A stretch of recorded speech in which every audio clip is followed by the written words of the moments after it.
Palavra da Verdade, com Hernandes Dias Lopes. Irmãos queridos, nós vamos abrir a Palavra de Deus no Evangelho de Jesus Cristo, conforme o relato de João, capítulo 4. João, capítulo 4.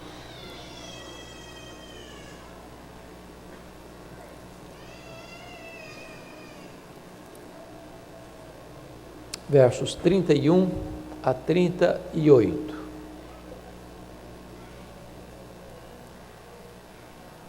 João 4, 31 a 38. Está escrito o seguinte: nesse ínterim os discípulos lhe rogavam, dizendo: Mestre, come. Mas ele lhes disse: uma comida tenho para comer, que vós não conheceis. Diziam então os discípulos uns aos outros: ter-lhe-ia porventura alguém trazido o que comer? Disse-lhes Jesus: a minha comida consiste em fazer a vontade daquele que me enviou e realizar a sua obra. Não dizeis vós que ainda há 4 meses até a ceifa?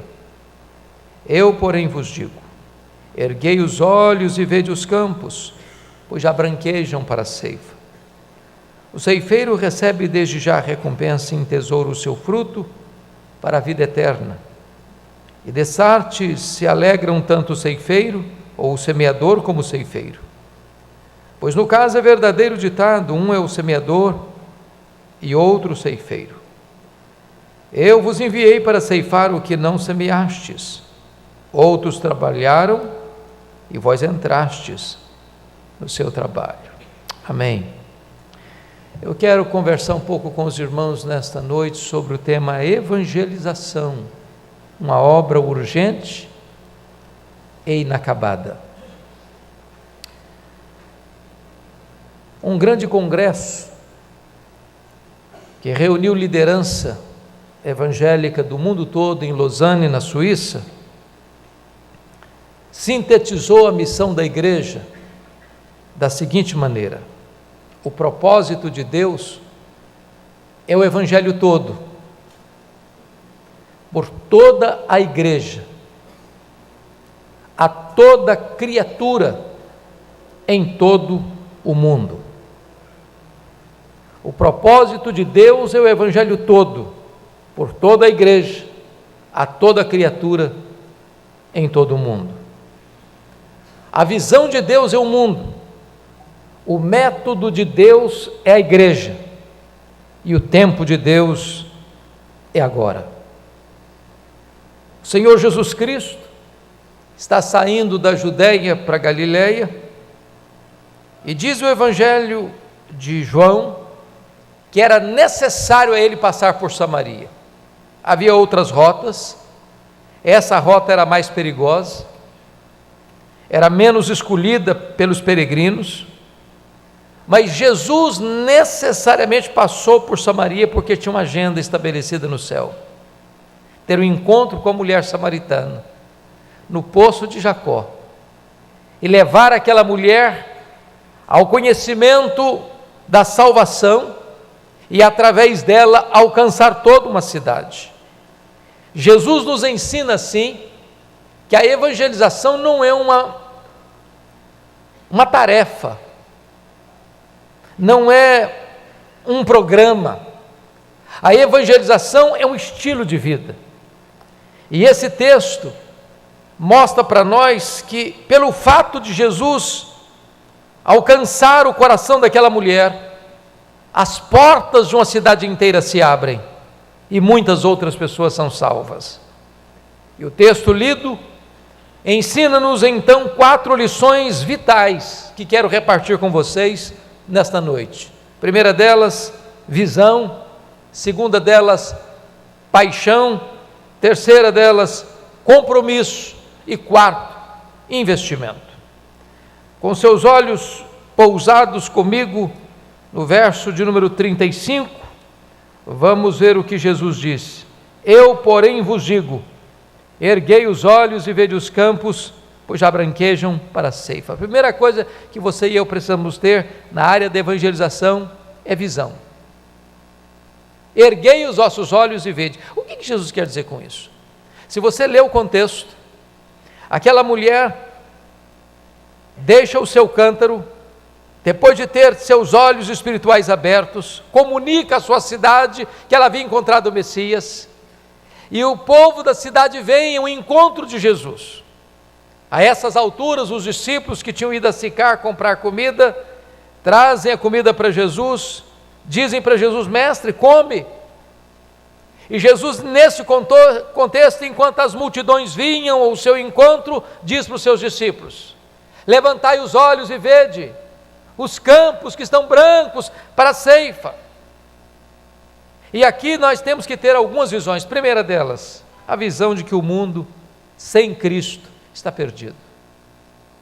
Do analfabeto ao cientista, do ateu ao religioso, do homem que vive mergulhado nas selvas mais densas ao cidadão das metrópoles. O homem sem Deus está perdido. Não importa a cor da sua pele, não importa a sua conta bancária, não importa o grau do seu conhecimento. Sem Deus, sem Cristo, o homem está perdido. Amados, pensem comigo. A Índia, que é o segundo país mais populoso do mundo, com mais de 1 bilhão de habitantes, tem 360 mil deuses, quando a Bíblia diz só há um Deus vivo e verdadeiro. Se você olha para o Japão, uma das maiores potências do mundo, até hoje o seu povo queima incenso a Buda, uma falsa divindade. Se você vai para a África, o animismo, a feitiçaria, o islamismo escravizam milhões de pessoas. Das 40 nações mais pobres do mundo, 32 delas estão na África. Das mais de 1.800 línguas faladas na África, a Bíblia ainda não está completamente traduzida, nem sequer para 200 delas. Mais de 40 milhões de pessoas falando mais de 1.200 línguas e dialetos, não tem sequer um versículo da Bíblia traduzido para o seu idioma. Na Ásia, das mais de 1.980 línguas faladas, a Bíblia não está traduzida ainda sequer para 100 delas. Quando você vai para a Europa, berço do protestantismo, é hoje um continente pós-cristão. Você olha a América Latina, a idolatria, a feitiçaria ainda dominam. Se você olha o Oriente Médio, o islamismo escraviza as massas. No Ocidente, o ateísmo é galopante. Para vocês terem uma ideia, das mais de 11 mil etnias no mundo, destas, mais da metade, mais de 6.600, tem menos de 2% de evangélicos, de cristãos. Entre essas 68 etnias, tem população superior a 10 milhões de pessoas, sem nenhum testemunho do Evangelho. E sem Cristo, as pessoas estão perdidas. Temos que ter outra visão. A visão, irmãos, de que enquanto a igreja tantas vezes se acomoda, as falsas religiões se proliferam. Se não, vejamos. Existem hoje mais de 2 bilhões e 400 milhões de pessoas que nunca ouviram falar de Cristo. A Bíblia não foi ainda hoje traduzida sequer para 1/3 dos idiomas.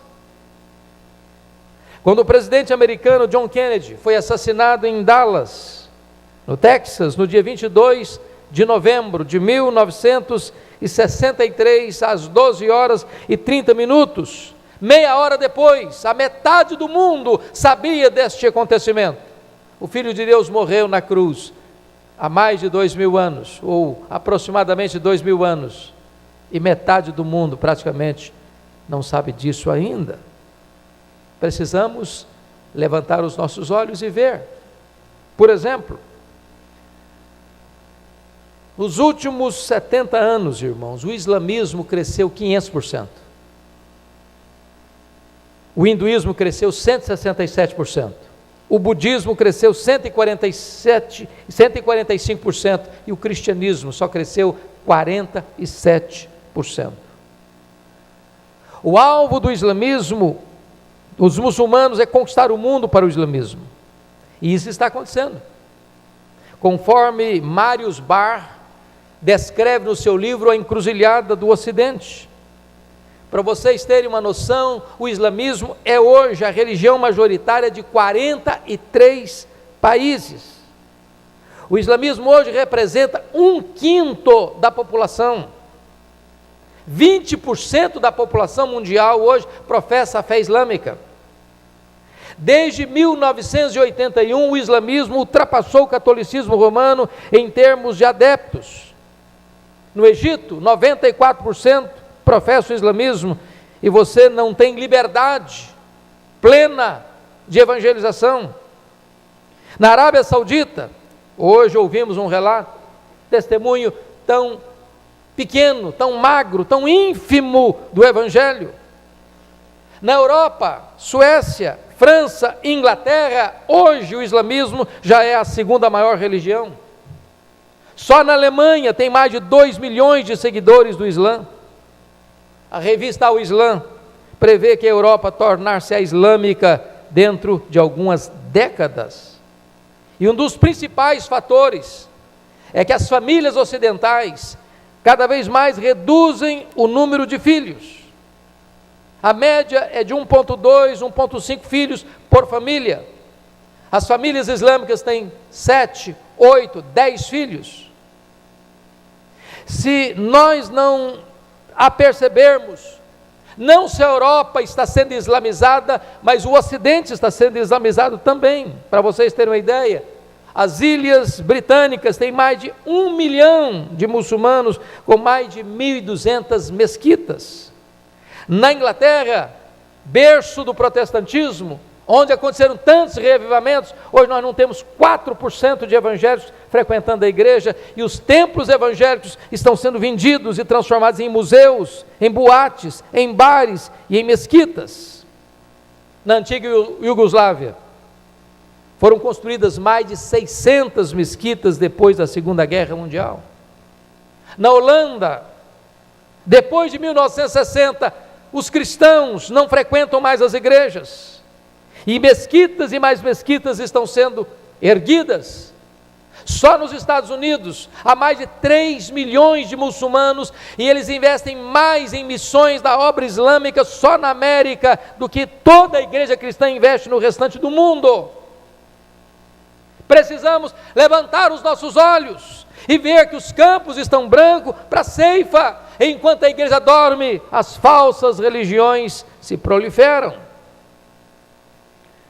Se você perceber, uma das acusações contra o cristianismo é que no tempo pós-guerra a igreja protestante foi acusada apenas de ensinar o povo a ler, mas não lhe deu a palavra de Deus. As testemunhas de Jeová, com todas as suas heresias, negando os pilares das doutrinas cristãs, é que distribuíram para essas pessoas a literatura. Precisamos levantar os nossos olhos e ver: os campos estão brancos para a ceifa.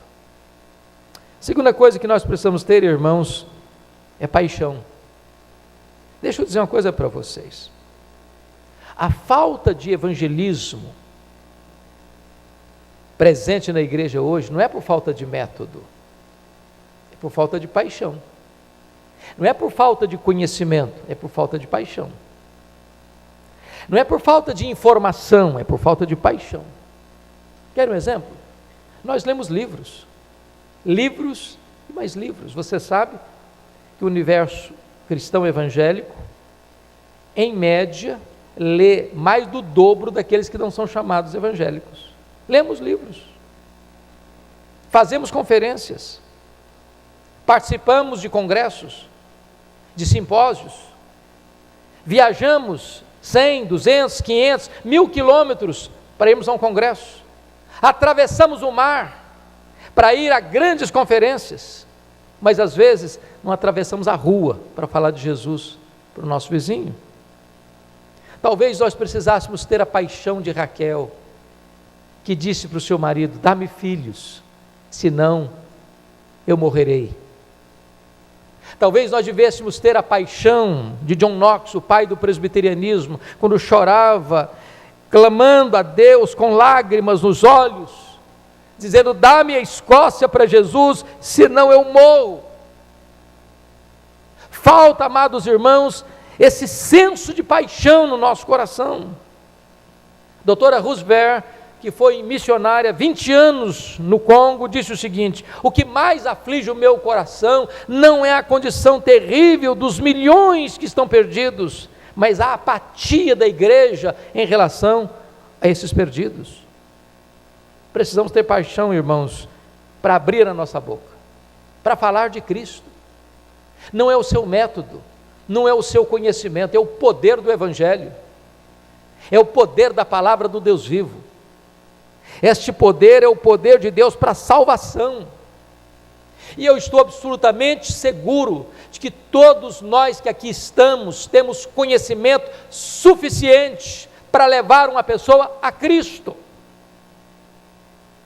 Abra sua boca, abra sua boca, fale desse nome, fale do Evangelho, anuncie as boas novas. Talvez você argumente: bom, mas meu conhecimento é pequeno, eu sou neófito, eu comecei a vida cristã agora, eu sei pouco da Bíblia, eu sou tímido para falar. Mas deixa eu dizer uma coisa para você, isso tocou profundamente o meu coração. Quando Bob Pearson estava visitando um leprosário na Ásia, ele foi informado de que havia uma pessoa ali que estava no seu estágio mais avançado da doença. A lepra havia devastado completamente o seu corpo. Não havia mais dedos, não havia mais cartilagens. Ele estava deformado, seus dentes haviam caído, praticamente a cegueira devastara seus olhos. Ele não conseguia enxergar, ouvir direito. Mas esse homem, nesse estado deplorável, quando alguém entrava no seu quarto, onde ele estava naquela situação tão crítica, aquele homem não deixava de testemunhar do que Cristo fizera na vida dele, de como Cristo alcançara o coração dele, mesmo na tragédia daquela doença tão devastadora. E Bob Pearson conta que quando ele entrou no quarto, aquele homem se esforça para ficar sobre os seus cotovelos, e aquele homem então abre um largo sorriso sem dentes, e ergue um cotoco de dedo para o céu, e apenas com esse gesto, aquele homem apontava para aquele que lhe dera salvação e vida eterna. Talvez você tenha saúde, você tenha inteligência, você tem conhecimento, você tem a única mensagem que pode trazer esperança para o perdido. Não sonegue às pessoas esta mensagem da salvação. Abra sua boca e permita que o poder do Espírito Santo de Deus tome você, revista você, use você, para que você testemunhe deste nome, que é o nome todo-poderoso, o nome de Jesus Cristo, nosso Senhor. Mas há uma terceira coisa que eu gostaria de partilhar com você, porque quando trouxeram para Jesus o alimento, está dito no verso 34, Jesus respondeu: a minha comida consiste em fazer a vontade daquele que me enviou e realizar a sua obra. Isso é paixão, irmãos, isso é urgência, isso é urgência. Mas há uma terceira coisa aqui, além da paixão, e a terceira coisa é compromisso. Volte os olhos comigo para o verso 35, por gentileza. Eu, porém, vos digo: erguei os olhos e vede os campos, pois já branquejam para a ceifa. Veja o verso 38, eu vos enviei para ceifar o que não semeastes, outros trabalharam e vós entrastes no seu trabalho. Você sabe de uma coisa, quando uma lavoura está madura, está pronta para a colheita, você precisa fazer isso logo, senão você perde. Você precisa arregimentar trabalhadores, Você precisa contratar mais gente, porque a safra não pode esperar. Ou você colhe, ou você perde. É preciso compromisso. Amados irmãos, no dia que nós entendermos que cada pessoa chamada é uma pessoa enviada, cada pessoa alcançada é uma pessoa que deve receber o compromisso de falar, de testemunhar, nós mudaríamos o cenário da igreja. Então, chama a sua atenção para alguns pontos. Primeiro, a evangelização é uma tarefa imperativa. E eu vou lhe dar 5 motivos para você evangelizar. Primeiro, você deve evangelizar, sabe primeiro? Para livrar a sua pele. Livrar a sua pele. A Bíblia diz assim: se o atalaia não avisar o perverso, o ímpio, que ele vai morrer na impiedade dele, ele vai morrer na impiedade dele, mas Deus vai cobrar de você o sangue dessa pessoa. A omissão na evangelização não é algo que vai ficar isento de severa penalidade. Nós não podemos calar a nossa voz. Segundo, nós devemos evangelizar para arrebatar os perdidos do fogo, é isso que está escrito na Bíblia. Pense você caminhando por uma rua e vendo uma casa incendiada e uma pessoa gritando socorro, socorro, socorro, e você tendo chance de libertá-la das chamas, não o faz. Pois pior do que a chama que arde para queimar o corpo, é a chama que arde eternamente. E a Bíblia diz que quando você leva alguém a Cristo, você arrebata essa pessoa do fogo. Terceiro, você precisa evangelizar para apressar a vinda de Cristo. É isso que a Bíblia ensina. Este evangelho será pregado em todo o mundo, então virá o fim. A Bíblia diz que nós devemos aguardar, e cantamos isso aqui, Maranata, mas a Bíblia diz que nós devemos também apressar o dia da vinda de Deus. E como fazemos isso? Levando essa palavra, evangelizando. Quarto lugar, nós devemos evangelizar para a glória de Deus, porque toda pessoa que é alcançada pela graça e é salva, diz a Bíblia, que há uma alegria diante de Deus, dos anjos lá no céu, na presença de Deus, Deus é glorificado. Mas finalmente nós devemos evangelizar porque Jesus mandou. Se Ele mandou, e Ele é o Rei dos Reis, Ele é o Senhor dos Senhores, nós não podemos nos acovardar. Mas em segundo lugar, a evangelização não é só imperativa, ela é intransferível. A ONU não evangeliza, as embaixadas não evangelizam, os ministérios do governo não evangelizam, o Ministério da Educação não evangeliza. Só a igreja é credenciada a isso. Se você calar a sua voz, não há esperança para o mundo. Alguém conta uma história, e é história, que eu acho muito interessante, que retrata esse fato. Registra que quando Jesus voltou para o céu, depois de terminada a sua obra aqui, um anjo aborda Jesus assim: mestre, Senhor, tu morreste na cruz, tu ressuscitaste, tu completaste a tua obra, mas quem vai proclamar isso para o mundo inteiro? E Jesus teria então respondido para o anjo assim: eu deixei lá na terra 12 homens preparados para essa missão. O anjo intrigado, redargue e pergunta de novo: mas Senhor, e se eles falharem? E o Senhor respondeu: se eles falharem, eu não tenho outro método. O método de Deus é a igreja, é você. Se você falhar, Deus não tem outro método. O ímpio vai morrer na sua impiedade, e Deus vai cobrar das suas mãos o sangue dele. Mas a evangelização não é apenas imperativa e intransferível, ela é também inadiável. Mestre, come, eu tenho outra comida para comer. Mais urgente é fazer a vontade daquele que me enviou.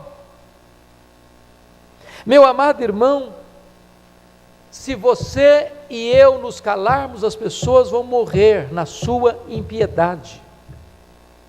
Seus colegas de escola, seus colegas de trabalho, as pessoas que convivem com você, os membros da sua família, da sua parentela. Você não pode se calar. Eu estava um dia aqui no gabinete pastoral, reverendo Jair, e nós tínhamos, e hoje é uma igreja, uma congregação em Jacaraípe. Alguns irmãos tiveram a bênção de nos acompanhar tantas vezes lá na congregação de Jacaraípe. E tinha um senhor que estava sendo evangelizado, e esse homem caiu enfermo. E um dia a esposa dele me ligou, com um senso de urgência, e disse: pastor, meu marido está morrendo, e ele está muito aflito, está muito angustiado, e ele disse que precisa conversar com o senhor com muita urgência. Eu pedi licença à pessoa que eu estava atendendo, saí imediatamente, fui na máxima velocidade que eu podia. Quando eu estacionei o carro na frente da casa, a mulher saiu chorando, disse: pastor, o senhor chegou tarde demais, meu marido acabou de morrer e não falou com o senhor. Eu senti muito mal naquele dia, me deu uma dor profunda no coração, a sensação de chegar tarde demais. Hoje Deus está dando uma oportunidade para você, falar de Jesus para a sua família, para os seus colegas, para os seus amigos, para as pessoas que trabalham com você. Essa é uma obra inadiável, e nós não podemos calar a nossa voz. Mas em último lugar, irmãos, a evangelização exige investimentos. E o primeiro investimento, confira comigo, verso 35, eu, porém, vos digo, erguei os olhos e vede os campos, pois já branquejam para a ceifa. E o primeiro investimento é investimento financeiro. Pense comigo que Jesus está usando a linguagem da agricultura. E se você tem familiaridade com a linguagem da agricultura, você sabe que um fazendeiro, um agricultor, ele semeia muito mais do que simplesmente a sua família consegue colher. Campos e mais campos. Na hora da colheita tem que contratar mais gente, e para contratar mais gente tem que ter investimento, tem que ter recurso para evangelizar, recurso para comprar Bíblia, recurso para imprimir folheto, recurso para você usar um programa de televisão, recurso para você dar asas à mensagem, recurso para construir templos, recurso para enviar missionários. A Bíblia diz que quem ganha almas é sábio, é melhor que investir na bolsa, que investir em dólar, que investir em barra de ouro. Porque todas as riquezas deste mundo aqui ficarão, não tem gaveta em caixão. Mas quando você investe na obra missionária para que pessoas sejam salvas, você está fazendo um investimento de consequências eternas. Eu estive algumas vezes na Igreja do Povo em Toronto, e talvez nenhuma igreja no mundo seja mais comprometida com a obra missionária do que a Igreja do Povo em Toronto. Como é que começou a visão missionária daquela igreja? Ela estava passando uma fase difícil, estava numa fase de transição pastoral, a igreja passando por uma grande crise financeira, por um grande desânimo espiritual, quando a liderança daquela igreja convidou o pastor Oswald Smith para visitar a igreja, com vistas ao pastorado da igreja. E para surpresa dos líderes, no primeiro dia pregou sobre missões. Era uma semana de conferências. No segundo dia, ele pregou sobre missões outra vez. Aí os líderes da igreja se reuniram: não, pastor, o senhor não está entendendo nada, nossa igreja está em crise, nossa igreja está passando dificuldade, nossa igreja está com déficit orçamentário, agora não é hora de falar de missões, agora é de tratar da igreja. Aí no terceiro dia, foi pregar, pregou sobre missões. No quarto dia, levantou uma oferta missionária. Para encurtar a conversa, meus irmãos, essa igreja nunca mais soube o que era crise financeira. Essa igreja até hoje dedica praticamente 80% do seu orçamento para a obra missionária. Porque o campo é o mundo, a visão de Deus é o mundo, o método de Deus é a igreja. E os recursos para alcançar o mundo estão nas suas, nas minhas, nas nossas mãos. Mas, notem vocês que não é apenas recursos financeiros, porque você pode argumentar, mas eu tenho pouco. Isso me leva a pensar nos morávios, lá da Alemanha. Eles eram pobres, mas cada 18 moravianos sustentavam um missionário fora da Alemanha. Às vezes eles eram tão pobres que não tinham dinheiro para mandar. Eles se vendiam como escravos para comprar só a passagem de ida para os povos mais longínquos da terra, para dedicar o resto dos seus dias entre aqueles povos, para levar a eles a esperança do Evangelho. É preciso investimento financeiro para fazer a obra de Deus avançar. Mas em segundo lugar, irmãos, não basta investimento de recursos financeiros, é preciso investimento de vida. É preciso de ceifeiros, é preciso de trabalhadores, é preciso de gente que se levante. E eu gostaria de desafiar você hoje, irmão, sabe por quê? 95% dos crentes nunca levaram uma pessoa a Cristo.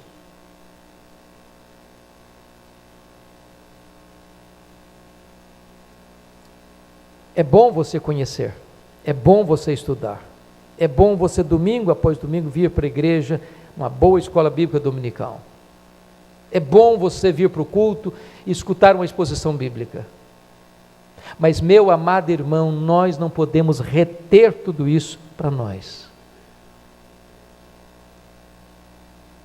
Há muitas igrejas que crescem exponencialmente mais do que nós. Não é porque eles conhecem mais do que nós, é porque oram mais do que nós, que trabalham mais do que nós. Crescimento de igreja precisa ser pensado, planejado, desejado, trabalhado. Não tem colheita sem semeadura, não tem crescimento sem pregação. A fé vem pelo ouvir e ouvir a palavra de Deus. E não é apenas no púlpito da igreja que se prega. Nós não podemos fazer desses bancos e dessas paredes o ambiente mais evangelizado dessa cidade. Nós precisamos sair pelas ruas, pelos becos, pelas praças, pelas escolas, pelos hospitais, por todo canto, por todo lado, levando essa mensagem.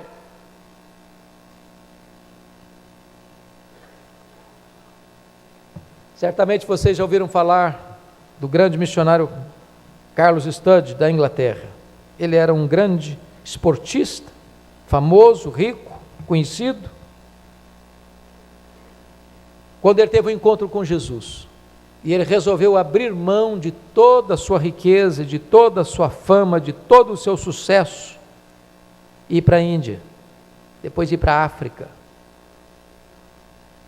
para pregar o Evangelho. E um dia alguém se aproxima dele e disse: mas não é sacrifício demais você abrir mão de todo o sucesso, de toda a riqueza, para ser missionário? E ele respondeu: se Jesus Cristo é Deus, e Ele deu a sua vida por mim, nenhum sacrifício é grande demais que eu possa fazer por Ele. Dedicação de vida. O missionário presbiteriano Alexander Duff saiu da Escócia e foi para a Índia, vários anos na Índia, pregando, discipulando, levando pessoas a Cristo. Já estava velho, adoentado, e ele então assumiu um propósito: eu vou voltar para a Escócia, vou pregar nas igrejas, vou fazer conferências, vou reunir jovens, vou desafiá-los a se levantarem para a obra missionária.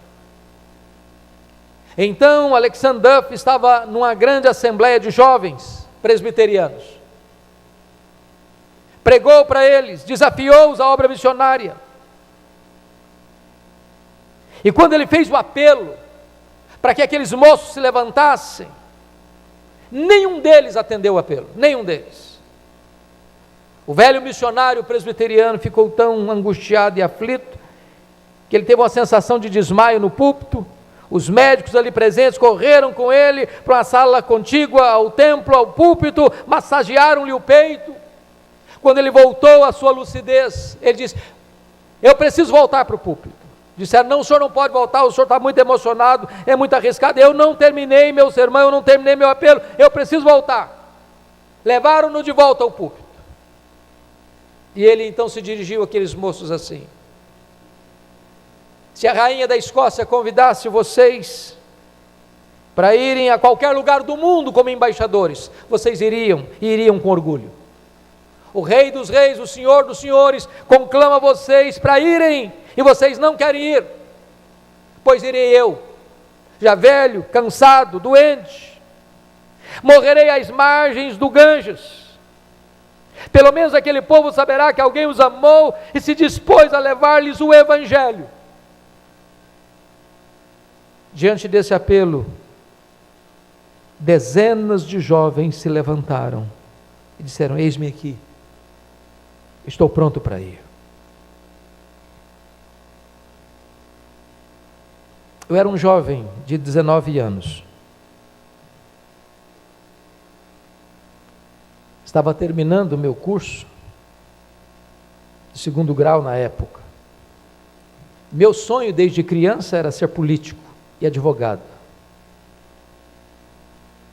E um dia eu conversava com um presbítero, o presbítero José Scherrer, em Nova Venécia, dizendo para ele assim: depois que eu me tornar um advogado, depois que eu entrar na política e realizar meus sonhos, então eu quero me dedicar a estudar mais a Bíblia, ir para um seminário, me preparar para pregar o Evangelho.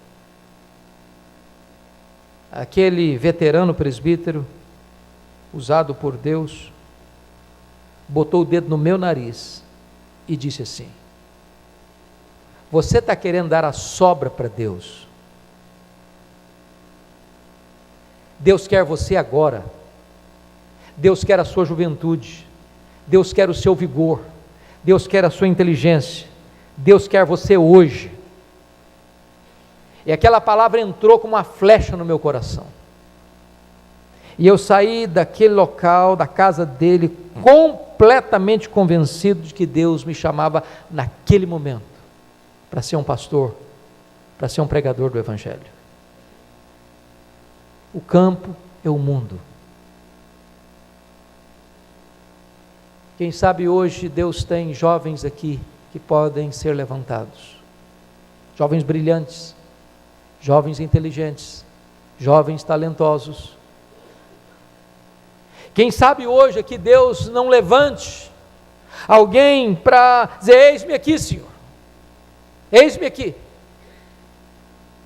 Quem sabe hoje você que tem frequentado a igreja, que conhece Bíblia, que estuda Bíblia, que frequenta congressos, que frequenta conferências, que tem tantas informações, mas não teve ainda a experiência de levar sequer uma pessoa a Cristo.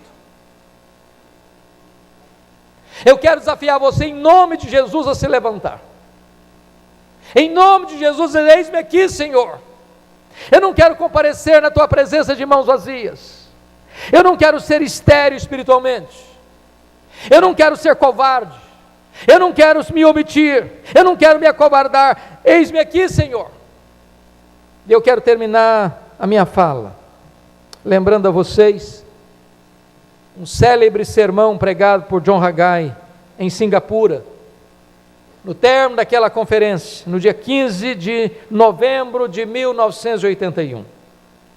Mais de 2.000 pessoas, mais de 2.000 líderes, de vários lugares do mundo, e ele se dirigiu a eles assim: com a ajuda de Deus, nós evangelizaremos em todas as cidades, em todas as vilas, em todos os ermos, evangelizaremos no púlpito, evangelizaremos na imprensa, evangelizaremos pelos meios eletrônicos, evangelizaremos no palco, evangelizaremos fora do tempo e dentro do tempo, evangelizaremos em liberdade, evangelizaremos em prisões, evangelizaremos em saúde, evangelizaremos doentes, evangelizaremos no trabalho, evangelizaremos no lazer, evangelizaremos nos salões dos governantes e nas enfermarias dos hospitais.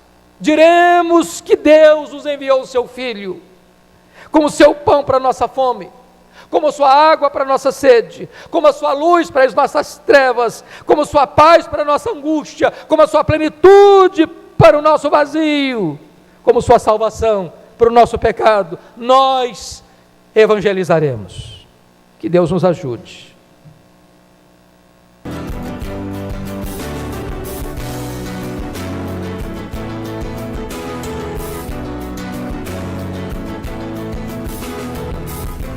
Palavra da Verdade, com Hernandes Dias Lopes.